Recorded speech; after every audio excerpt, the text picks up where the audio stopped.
95% orang yang memulai diet akan mengalami kegagalan.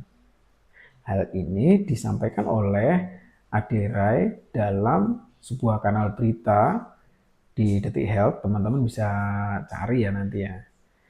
Jadi di situ beliau menyampaikan bahwa 95% orang yang memulai diet itu akan mengalami kegagalan. Karena apa? Karena kebanyakan dari orang yang memulai diet itu menjadikan metode diet yang dia pilih hanya sebatas program. Sedangkan yang paling baik adalah menjadikan metode yang kita pilih itu sebagai lifestyle baru untuk menggantikan lifestyle lama kita yang tidak baik dan tidak sehat. Apa perbedaannya ketika kita menjadikan metode diet itu sebagai program dan metode diet itu sebagai lifestyle? Ini akan terlihat sekali perbedaannya dari konsistensi kita ketika menjalankan diet. Karena apa? Ketika kita menjadikan metode diet kita hanya sebagai program, kita hanya akan berfokus kepada hasil. Dan kecenderungannya kita akan melakukan metode itu dengan keterpaksaan, dengan beban bahwa oh ya ini metodenya harus seperti ini.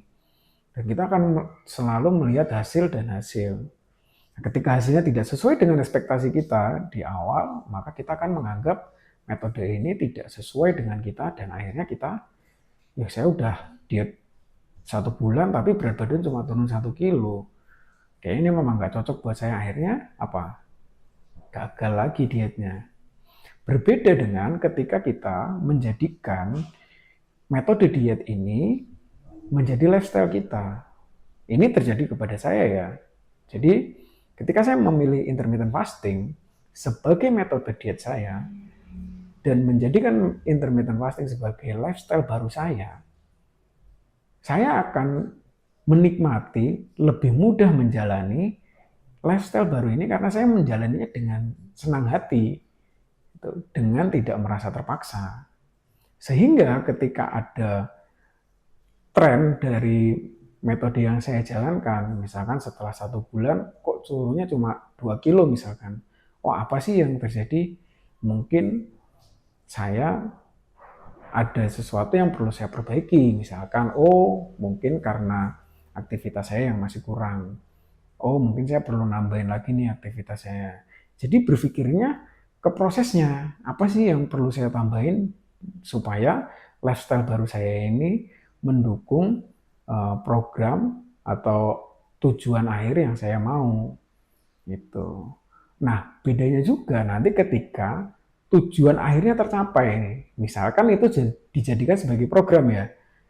Ketika berat badan teman-teman sudah tercapai, saya misalkan di 63, oh ya sudah, karena program sudah selesai, berat badan saya sudah sampai di 63, saya akan punya kecenderungan kembali ke pola hidup saya yang lama, karena saya menganggap ini hanya program.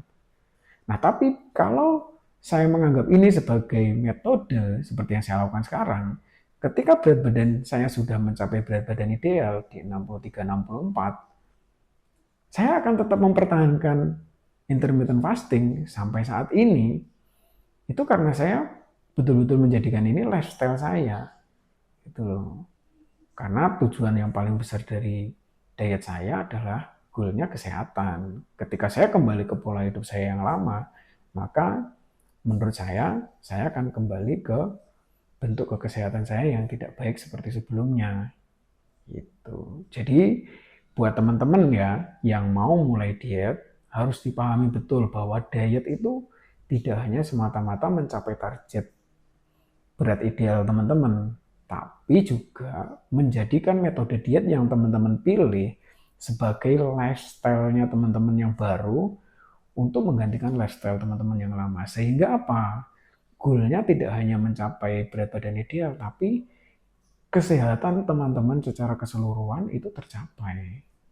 Gitu. Jadi ya itu juga salah satu kebanyakan kekeliruan yang dilakukan oleh teman-teman yang memulai diet ya. Jadi oh saya pengen berat badan yang ideal seperti ini.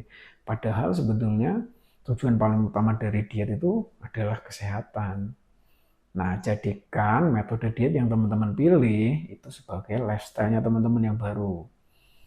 Sehingga teman-teman akan melaksanakannya dengan ya enjoy aja, menjalankan dietnya dengan santai, enjoy aja, menikmatinya. Ketika nanti ada kendala di prosesnya, teman-teman akan mencari solusinya nih. Apa sih kira-kira yang misalnya membuat berat badan saya stuck? Oh, ternyata saya mungkin harus menambahkan aktivitas fisik yang lain. Oh, ternyata mungkin dari makanan yang saya pilih tidak tidak baik ketika saya masuk ke jendela makan. Nah, ini berbeda mensikapinya nanti ketika teman-teman menjadikan metode dietnya sebagai lifestyle yang baru. Jadi dari berita itu kita bisa ambil kesimpulan ya, diet itu bukan hanya sebuah program, tapi betul-betul merubah lifestyle kita dari lifestyle yang tidak baik ke lifestyle yang lebih baik dengan metode yang kita pilih. Itu ya teman-teman ya. Jadi sekali lagi, jadikan metode kalian, metode diet kalian itu lifestyle kalian yang baru.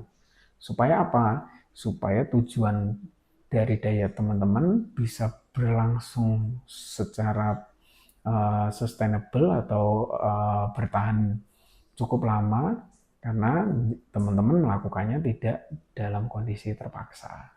Itu ya teman-teman ya. Semoga bermanfaat.